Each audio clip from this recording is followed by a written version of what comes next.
വേടന്റെ പാട്ട് പാഠ്യപദ്ധതിയിൽ ഉൾപ്പെടുത്തിയത് പഠിക്കാൻ ഡോക്ടർ എം ബഷീറിനെ ചുമതലപ്പെടുത്തി JN കലിക്കറ്റ് സർവകലാശാല വൈസ് ചാൻസലർ. വേടന്റെ സംഗീതം പാഠ്യവിഷയമാക്കിയത് സംബന്ധിച്ച് ചാൻസലർ രാജേന്ദ്ര വിശ്വനാഥ് ആർലേക്കർ കലിക്കറ്റ് സർവകലാശാല വൈസ് ചാൻസലർ ഡോക്ടർ പി. രവീന്ദ്രനോട് റിപ്പോർട്ട് തേടിയിരുന്നു.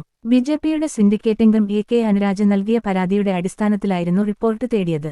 വിഷയം പഠിച്ച് റിപ്പോർട്ട് നൽകാനാണ് VCയോട് ചാൻസലർ ആവശ്യപ്പെട്ടിരുന്നത്.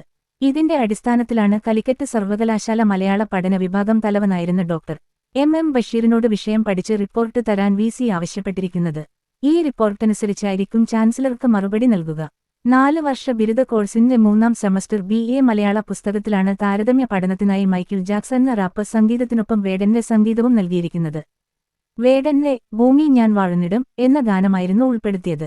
വിവിധ രാജ്യങ്ങളിൽ നടക്കുന്ന പ്രതിരോധ പ്രവർത്തനമാണ് ഈ സംഗീതത്തിന്റെ ഉള്ളടക്കം. മൈക്കിൾ ജാക്സന്റെ they don't care about us എന്ന ഗാനമാണ് ഉൾപ്പെടുത്തിയത്.